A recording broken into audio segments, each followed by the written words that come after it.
الغلاف الجوي مش بس هيك لكن بوستر طبعا.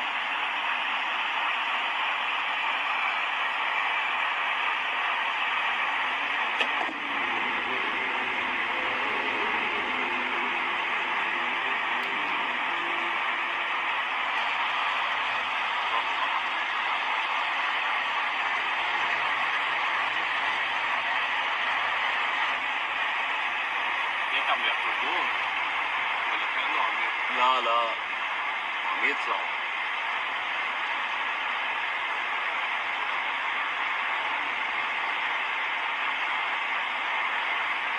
واو هيك بس يصير فوق الغلاف الجوي كيف بيختفي.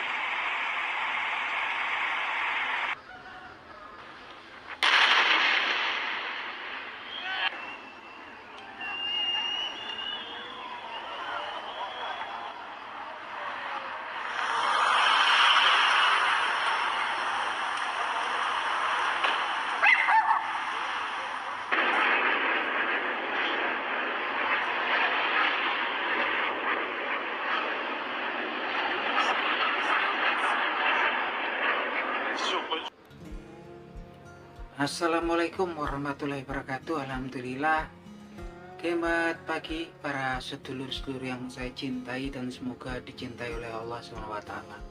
Oke para sedulur, jadi di awal tadi ada potongan video, yaitu ada dua bagian ya teman-teman. Yang bagian pertama adalah potongan video yang memang diambil oleh seorang penumpang dari penerbangan komersial dari Irak ya, yang ketika pesawat itu lepas landas dari Irak gitu kan, kemudian melewati perbatasan antara Irak sama Iran teman-teman. Di situ kemudian penumpang tersebut melihat peluncuran puluhan rudal-rudal balistik dari Iran yang menuju kota-kota besar di Israel ya teman-teman. Itu jumlahnya banyak banget. Dan di video yang kedua tuh, yang video satunya lagi adalah kehadiran rudal-rudal kiriman Iran yang sudah mencapai kemudian kota-kota besar di Israel teman-teman. Yang ini memang kemudian sepertinya pertama kali kemudian ada negara yang kemudian bisa bisa masuk ke wilayahnya Israel, yang biasanya dulu roket-roket kayak dari Hamas ataupun kemudian dari Hezbollah ataupun kemudian dari Houthi itu bisa diintersep oleh sistem pertahanan udara seperti Arrow, Iron Dome, dan kemudian juga David Sling. Tapi kenyataannya saat ini sepertinya Iran sudah memperbaiki kemampuan rudal-rudal balistiknya ya. Jadi yang dikirim saat ini berbeda dengan yang dikirim beberapa bulan yang lalu ya. Yang kemudian yang masuk ini rudal-rudal hipersonik yang kecepatannya adalah 10 kali kecepatan suara.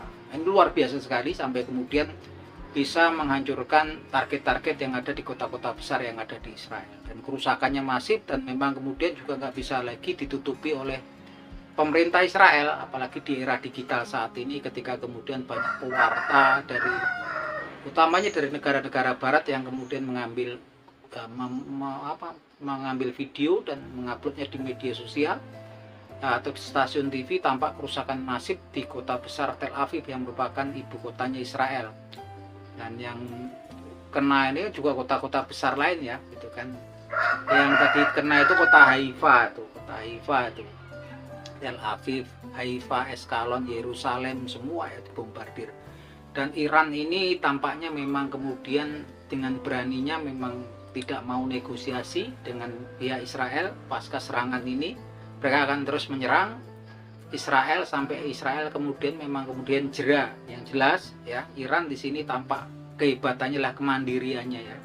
Kemandirian, jadi nggak ada cerita nanti akan ada kelangkaan senjata oleh Iran. Iran memiliki kemudian kemandirian untuk membuat senjatanya sendiri, nggak perlu kemudian impor dari negara lain. Jadi hampir mustahil kalau kemudian Iran mengalami kelangkaan. Dan Iran pun memiliki sumber daya kemampuan untuk membuat senjata-senjata tersebut, dan juga untuk mendapatkan komponen-komponen senjata tersebut yang tentunya mereka pasti mendapatkannya komponen-komponen yang dipentingkan seperti hulu ledak dan komponen lainnya, komponen elektroniknya pastinya dari negara-negara sahabat mereka seperti China, Rusia gitu kan, dan juga ada Pakistan di situ ya, Cina, Rusia, dan juga Korea Utara.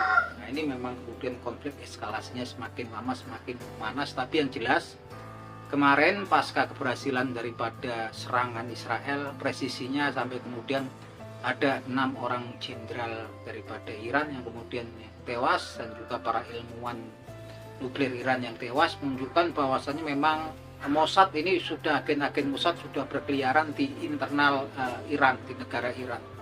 Dan ini diakui oleh pemerintah Iran bahwasanya mereka sebenarnya sudah, para jenderal, para ini sudah dikuntit lama ya, sehingga tempatnya itu persis.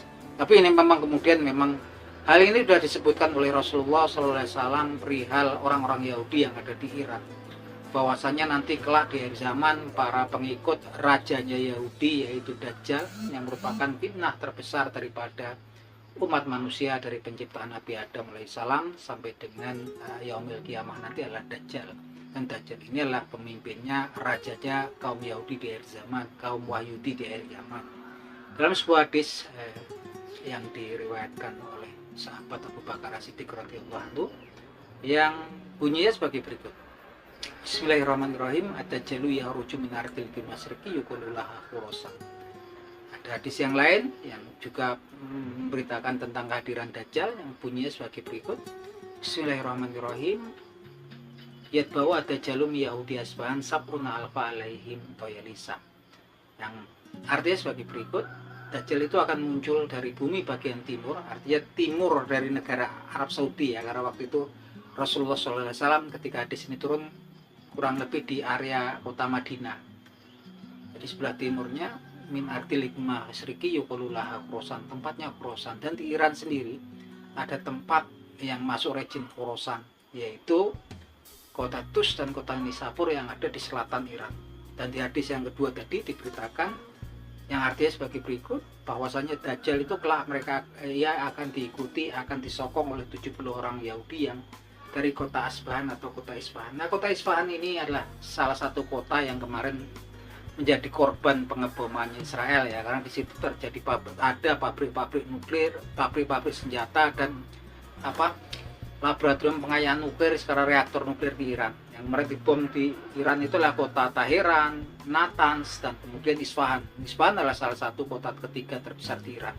Dan di situ juga merupakan tempat tinggal endemiknya bangsa Yahudi Persia yang memang dulu migrasi dari Israel tuh ratusan tahun yang silam. Yang mereka dulu sebetulnya ditawan oleh orang Raja Babilonia ketika menaklukkan Israel Utara, dibawa ke Babylon, Irak, tapi kemudian sebagian bisa menyelamatkan diri pindah ke Iran. Mereka jadilah kemudian keturunan Yahudi Persia. Yang ini jumlahnya banyak, salah satu terpusatnya di kota Isfahan. Dan mereka adalah salah satu Yahudi yang sampai saat ini melestarikan budaya mereka, yaitu menggunakan toyarisah ketika mereka beribadah, semacam kerudung. Nah, saya yakin bahwasanya kalau orang Arabnya sendiri pun pastinya akan susah ya untuk kemudian dijadikan agen atau mata-matanya Israel, karena memang secara tradisional mereka itu udah saling bermusuhan ya, gitu kan, saling bermusuhan. Tentunya saya yakin memang kemudian mata-mata ataupun intelijennya adalah orang kaum Yahudi yang memang jumlahnya banyak yang tinggal di kota Iran. Dan saya yakin ada masanya nanti mereka akan bergerak di internal Iran untuk menggulingkan pemerintahan yang berdiri saat ini, Republik Rakyat Iran ini ya, Republik Islam Iran, yang memang saat ini kan diketuai oleh seorang mullah gitu kan.